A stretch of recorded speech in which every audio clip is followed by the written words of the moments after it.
Hello and welcome to Boomer Live once again, ladies and gentlemen. Here we are live talking about the big games, which is right now, which is happening between Pakistan and New Zealand. And the other big game on the other end is Australia versus England. But we'll talk about Pakistan versus New Zealand in the mid innings. As of now, Pakistan have to create history to win this. Just let alone winning by what 35 odd overs. They have to chase this down and win this game firstly, and that is the historical target which they have to chase it down of 402.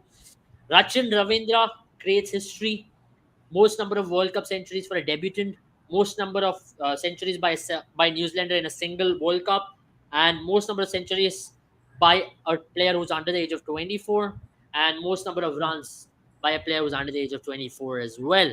Yeah. Crazy work for Rachin Ravindra on the other end. Kane Williamson is back. Kane Williamson has announced himself with a bang as well. And towards the latter end, you saw Mark Chapman and Glenn Phillips really piling it on for New Zealand and scoring their highest ever World Cup total. Jaren, I'll give you, what do you think in the mid innings of this game? How things have been? I think if you have to talk about New Zealand, you obviously have to talk about Rachin Ravindra, you have to talk about Kane Williamson, but you also have to talk about two other batters, Shaheen Shafridi and Harris Roth. Absolutely shoddy bowling. Both, I think, whenever they saw a left-handed batter, they were bowling the line and length. You should bowl to a right-handed batter, and whenever you saw them bowling to a right-handed batter, they were bowling the line and length to bowl to a left-handed batter because they kept bowling to the sixth stump of a left-handed batter when a right-handed batter is batting. That's how wide they were going. And I'll be honest, people, I still think this pitch is a scary pitch. It's not an easy pitch because Pakistan were getting the ball to reverse swing. Never see that happen in Chinnaswamy, right? You've always expected Chinnaswamy to be the flattest of the tracks. I think it's also got to do with the roughness on those practice wickets, which seem very prominent when you look at the ground. Those practice wickets look very prominent, and any shot that is played down the ground, it is going through that practice wicket, and I think that's the reason why the ball is so roughed up. But I'll Yeah. be frank though, if you are getting reverse swing, I was very happy. I genuinely thought now 30th over when the reverse swing started, I thought now is the time Pakistan will start fighting back, and they did. They got two wickets of Rachin Ravindra and Kane Williamson back to back. But then again, they made the same mistakes, same errors, not knowing when to bowl a slower delivery, not bowling, seam up delivery, not utilizing the reverse swing.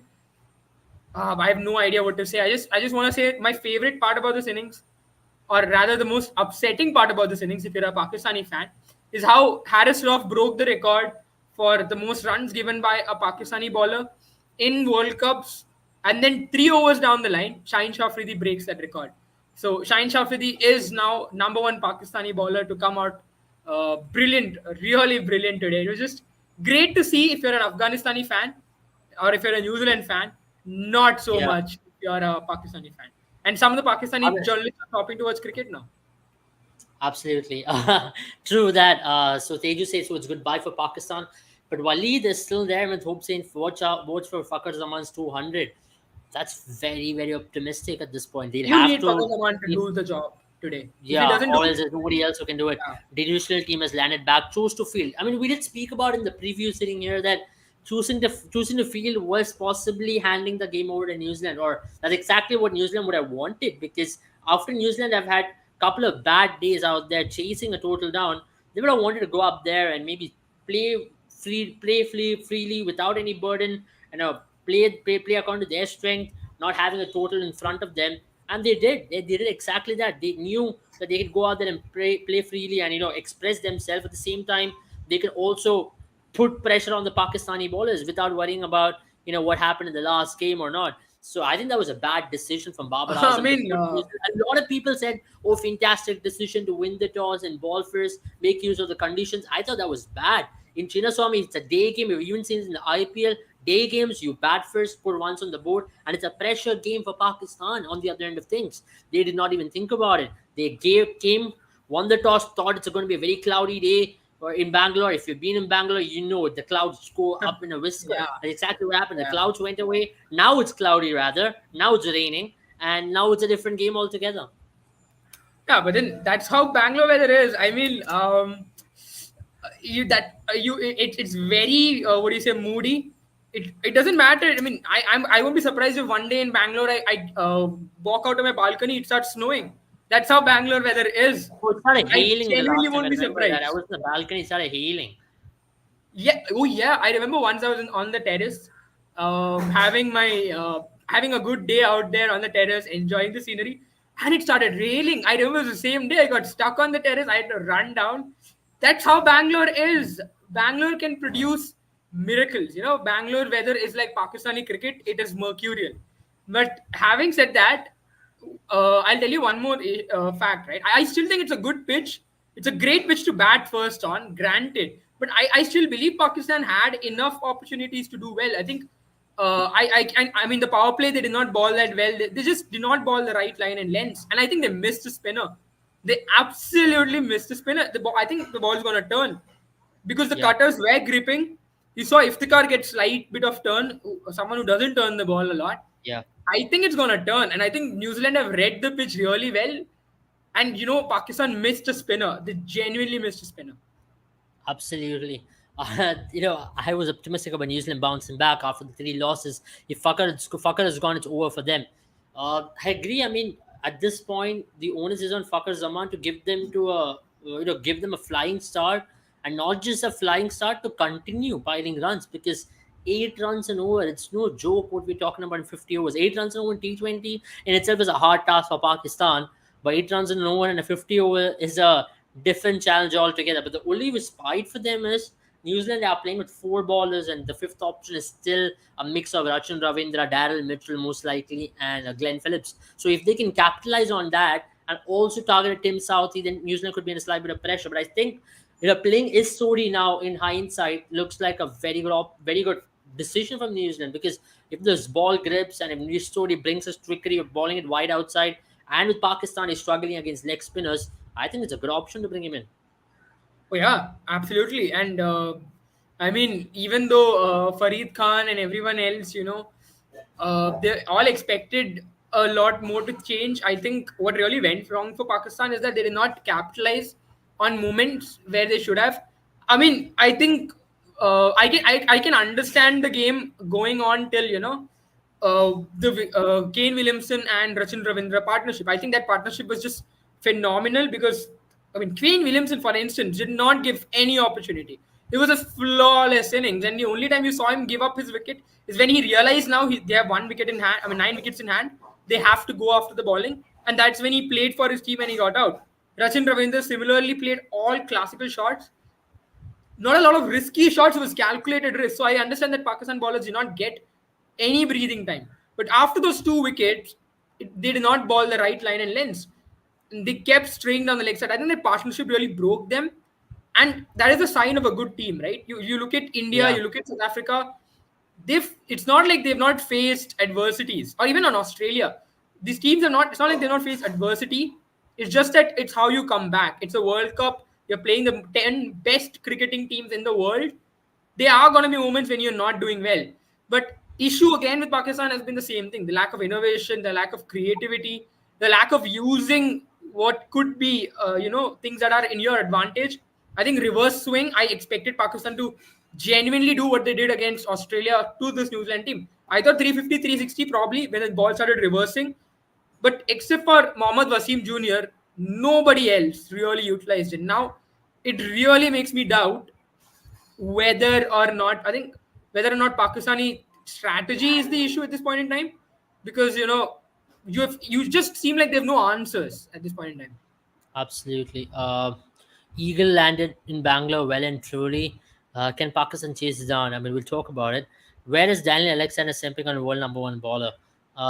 These guys, man. I mean, we shouldn't be really caring about these guys. He's still talking about Team 36 today, I and there is swear no point about these guys. he's launched 5 Team 36 tweets today when there is no India's match, and yesterday he somehow compared Netherlands batting with India. I have no idea. That guy is a genius, underappreciated genius, I would say. And yeah, it's to be very fair, that those kind of people, we support them, and we have no idea how these kind of people are even existential. Now, if you look at Bangalore, it's sunny, it's bright and sunny in Bangalore. It was raining 10 minutes ago. That's Bangalore for you. Classic Bangalore.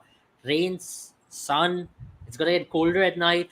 So that's classic Bangalore. So if you're good enough to judge the pitch early on, you should have really gone on to take the bull by the horns and maybe bat it first. Score 280, 290, maybe 300. New Zealand would have been under pressure. You reckon that would have been a different strategy? That would have really put New Zealand under pressure. Chasing 290 would not have been easy in this wicket. Yeah, and plus the fact that there is that sword hanging over your neck of 35.3 overs. Now, if you chase this down in 35.3 overs, that's what I said earlier as well. I think today is not the match to be, trying to score that, trying to finish the game off in 35.3 overs. I hope they don't come out like that. I don't think they will. At least that's what conventional cricketing knowledge says. Because, you're hoping that, I think two reasons, right? One, England is obviously not in form. They've been the worst team in this World Cup, hands down, at least at this point in time.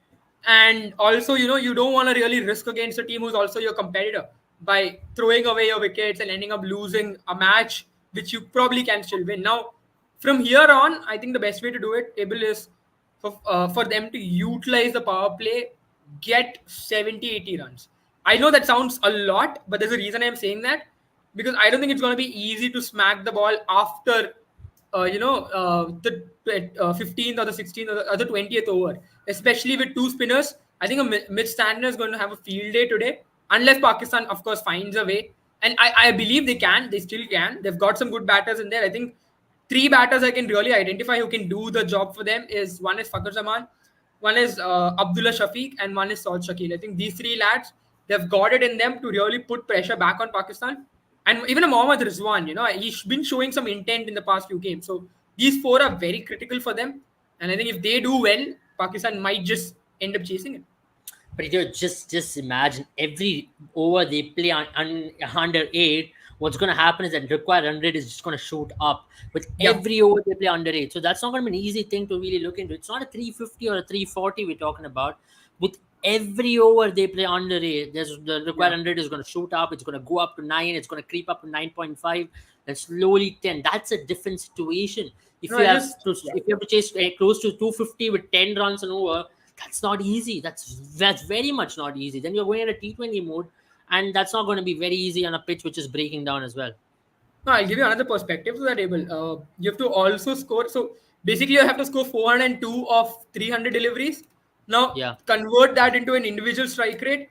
Any batter who's scoring less than 133 strike rate is actually dooming their team. So the required strike rate, if that can be used as a term, for each batter is going to be 133. And that's where now you need the likes of Babar to not play at 80. You cannot play a lot of dot balls. You need to score a one boundary at least every over. And that also presents an opportunity for Trent Bolt and Tim Southey and Mitch Santner to pick up wickets as well. Now, that is where things are not going to be easy. Yeah, I think Ish Sodhi will love this, because I think Ish Sodhi is his best when batters are coming down at him. That's why the reason you feel like he's a better T20 bowler than a one-day bowler. I think he'll enjoy that, the fact that the batters have to come after him. So also I'm interested to see something, because I was just going over Fakhar Zaman's one-day career, right, against some of the bowlers that he's faced. And interestingly enough, I think he does tend to struggle a little bit against, obviously he struggles against the likes of right-arm pacers. I think he struggled against pacers a lot throughout his career, because he has that issue where he sometimes does not really get to the pitch of the ball and throws his arms at it. But interestingly enough, Abel, when it comes to one-day cricket, right, he does. I mean, his average is pretty good, but his strike rate does come down to 85 against right arm leg spin, which is very surprising, because you expect him to do really well against leg spin, because it's going to come into him and he likes that arc. But for some reason against right arm leg spin, strike rate does reduce. His average is 42, which is good, but in this match, strike rate is going to be more important probably than an average.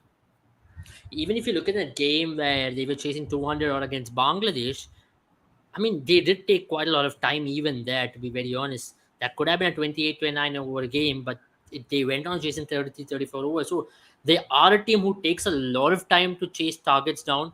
And they're not a quick chasing team, so they'll have to worry about the run rate, and at the same time they'll have to keep up with the strike rate, as you rightly mentioned. For Fakhar especially, remember, one good knock is great, but the pressure over here is he'll know that it's not a 200 what he's chasing. The pressures of the quality of the bowling is different. A lot of things demand, and they know this is a knockout. This is a knockout. This is a Yeah, quarterfinal for them. So if they yeah. lose, they're out. So this is the end. This is the end road for Pakistan. If another 3 hours will determine whether they are going to be alive in this tournament or whether they are packing their bags to go out of this tournament as well. On the other end of things, when Australia are playing England, England got off to a very good start, picking up both Australian openers. 17 overs now, 84 for two. Manis Labuschagne and Steve Smith have built a good partnership, but they didn't want to score at a higher clip from here on. And England bowlers have kept their lines very disciplined today, and they made sure that Australia don't get any freebies. How do you see that game playing out now? Yeah, once again, they have a decent partnership, but the issue being they are scoring at a side of 70 and 65 respectively. Steve Smith at 70, Manas Labuschagne at 65, and the fact that Manas Labuschagne has hit 3 boundaries, which means out of the 26, 12 of them have come by boundaries. He's basically at 14 runs of 37 deliveries. So I think this is a good opportunity for them to really, uh, to really remove that form that they've had, that lean patch that they're having, because now they've got overs to play with, and especially a Steve Smith, right? When he's a confident player, he can cover up, and by the time he reaches 50, 60 odd, he will go after the bowling. He'll be able to score at 100 strike rate. I know he's got that game in him, just the lack of confidence. Manas Labuschagne, I still don't know if he is a one day batter or a T20 batter yet. Issue being, again, he kind of, I feel like he really relies on those classical shots, right? And white ball format, sometimes you have to be a little bit more inventive, and you can't really wait for the bowler to bowl a bad delivery. You are the one who take the charge. So that's been lacking from Manas Labuschagne. Now that's interesting to see whether he can convert that kind of a mentality into a more white ball format mentality. That's true. That's very true, because now they know that there's no Glenn Maxwell, and obviously Josh Inglis hasn't had a great World Cup. So the owners will be on Manas and Steve Smith to really put up a very good partnership here on. And not just that, to be very honest, if they lose a couple of wickets in cluster like they've been losing throughout the last couple of months, that really come to haunt them back, and they don't want to lose here, because then they'd be feeling a lot of heat against Afghanistan in that game. So they know if you get a win over here, they can be much safer going into the Bangladesh game at least, because from here on, if they lose now, they know they can only end up with 12 points, and there's a big game against Afghanistan, who would be pouncing to face an Australian team who's slightly down and out. So there's a very interesting question from Srinwari here. Do you think playing IPL cricket helps New Zealand bowlers? So Trent Bolt has a good record in IPL in Chinnaswamy. At the same time, Tim Southee has played a lot of games for RCB in this very venue as well. No, I think one of the factors I will have to attribute, I know it's a very small factor, because you also have to think that Netherlands are doing it, or majority of the players in Afghanistan are doing it. Bangladesh players are doing it. But I think also the lack of idea of Indian conditions has hurt Pakistan. Now, just bringing that up, you just seem like they're not able to understand the conditions, and the conditions are alien to them. And I know, see, winning the toss has not been a great thing for captains this time around. I think they only 9 captains who have won the toss have won the match as well. And this is the 36th game that is going on between Australia and England, if I'm not wrong. Yeah. And so it's not been a good toss to win, because I think one of the things that have really balanced this World Cup is a day and night match able, because even though at night there's dew formation after the 30th over, there's also the ball moving around in the 10th till the 10th over. So that Yeah, kind of there's a good balance. balances it It's out. not like win the toss, win the Yeah. match in this World Cup. Yeah. So you win the toss, you ball first, and you are in serious trouble because you don't know how the pitch is going to behave later on. Correct. And it's also like, then you're choosing between two things, right? Either you get a very good power play where the ball is new, it's not going to seam around much in the first 10 overs, in the daylight, you smash, score runs. But in the last 10 overs, the ball gets old, it's tough to hit. And then you end up losing a cluster of wickets. That completely reverses when you're chasing, right? Because now when you're chasing, the power play becomes the survival period. We have to really hold your grit in, survive the power play and the new ball, and then make hay in the middle period once the ball gets older. So now you're choosing between what your team can do. Can your team survive those 10 overs and then obviously capitalize on the due conditions? Or is it better off that you are able to, I think the your first wicket bowling is is able gone. to The last first wicket is gone. for Abdullah Pakistan? Shafiq is out. Oh, Yep, that's a huge blow. That's a huge blow, I would say.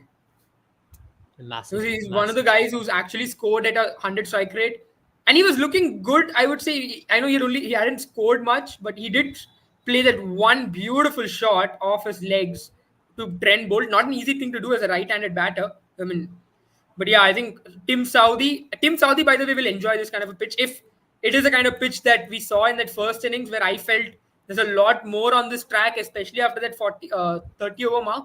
The ball gets older because Tim Yeah, Saudi is a clever operator, and he can get the ball to reverse swing. By the way, yeah. I mean that's true. I mean from here it's not going to be easy to be very honest. Things are going to let's be yeah. slightly more, slightly more interesting to start off with. And how do you see losing an early wicket and Babar Azam is in the crease in the second over? Is it an King opportunity कर for लेगा. Babar Azam or is it Pakistan under pressure? I think King कर लेगा. Bobsy है, Bobsy the king. उससे जो भी पूछो, he will do it. And today is a day. Today is a day. I think forget Fakhar Zaman. Today 200 is loading for Babar Azam. Interesting. And that's about it 200. from us for today. Yeah, 300 balls. We will Right. join you guys post game to see how things work out. Yeah. And see you all very soon. I mean, take care and bye bye. Bye bye, guys.